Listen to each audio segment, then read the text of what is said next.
नमस्कार मित्रांनो.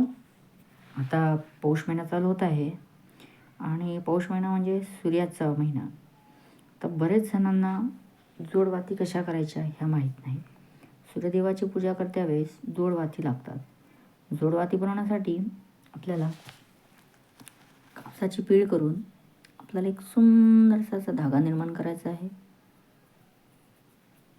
नारायणाच्या पूजेसाठी जोडवातीचं खूप महत्त्व सांगितलं गेलेलं आहे. आता ह्या जोडवाती कशा बनवायच्या आज मी तुम्हाला दाखवत आहे. सूर्यनारायणाची पूजा ही दर रविवारी केली जाते.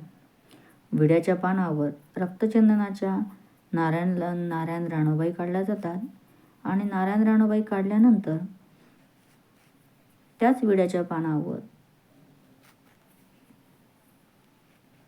अतिशय सुंदर असा 12 कलांनी नारायण राणोबाईला सजवलं जातं आणि त्या सजवलेल्या नारायण राणोबाईची पूजा आरती गुळ खोबरं देऊन पूजा केली जाते.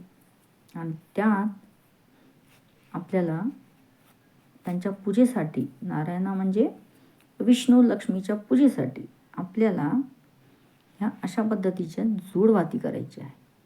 ही एक वात 3 पदराची आणि सेम दुसरी वात आपल्याला करायची आहे 3 पदराची. 1 2 आणि 3.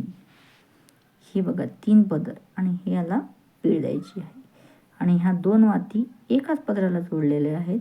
अशा पद्धतीच्या आपल्याला 12 वाती करायच्या आहेत आणि त्या एकत्र करून तुपात भिजून आपल्याला नारळाची आरती करायची आहे.